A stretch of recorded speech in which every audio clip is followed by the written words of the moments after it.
Trap ক্যামেরায় ধরা পড়ল জোড়া কালো চিতাবাঘ। এক বিরল ও রোমাঞ্চকর দৃশ্যের সাক্ষী থাকলেও কার্শিয়াং বন বিভাগ।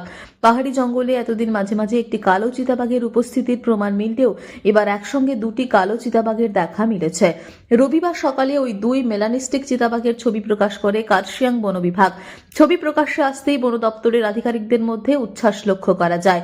বন দপ্তর সূত্রে জানা গিয়েছে, সচরাচর কালো চিতাবাঘ একাকী চলাফেরা করে, তাই একসঙ্গে দুটি কালো চিতাবাঘের উপস্থিতি অত্যন্ত বিরল। বন আধিকারিকদের অনুমান, এই দুটি চিতাবাঘ হয় দম্পতি নয়তো ভাই বোন। দম্পতি হলে ভবিষ্যতে ওই অঞ্চলে কালো চিতাবাঘের শাবক জন্ম নেওয়ার সম্ভাবনাও উড়িয়ে দিচ্ছেন না তারা। কার্শিয়াং বন বিভাগের ডিএফও দেবেশ পান্ডে জানান, কার্শিয়াংয়ের ঘন পাহাড়ি অরণ্যে আগে কালো চিতাবাঘের গতিবিধি লক্ষ্য করা গিয়েছিল। সেই কারণেই নজরদারির জন্য ট্র্যাপ ক্যামেরা বসানো হয়। সেই ক্যামেরাতেই সম্প্রতি ওই দুই কালো চিতাবাঘের ছবি ধরা পড়ে। এতে অঞ্চলে মেলানিস্টিক চিতাবাঘের সংখ্যা বৃদ্ধির সম্ভাবনা তৈরি হচ্ছে বলেই তিনি আশাবাদী। সলিটারি নেচার অ্যান্ড অ্যানিমাল প্রোটেকশনের সম্পাদক কৌস্তব চৌধুরী জানান, একসঙ্গে থাকা এই দুটি কালো চিতাবাঘ ভাই বোন নাকি দম্পতি তা তাদের লিঙ্গ নির্ধারণ এবং গায়ের দাগ বিশ্লেষণ করেই নিশ্চিত করা সম্ভব।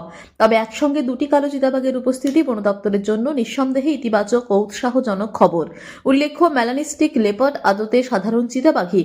জিনগত কারণে শরীরে মেলানিনের মাত্রা বেড়ে যাওয়ায় তাদের গায়ের রং কালো হয়, যা অনেক সময় ব্ল্যাক পান্থারের মতো মনে হয়। এর আগেও কার্শিয়াংয়ের জঙ্গলে একাধিকবার কালো চিতাবাঘের উপস্থিতির প্রমাণ মিলেছে। সম্প্রতি এলাকায় একটি মেলানিস্টিক বার্কিং ডিয়ারের দেখা পাওয়ায় বন দপ্তরের নজরে।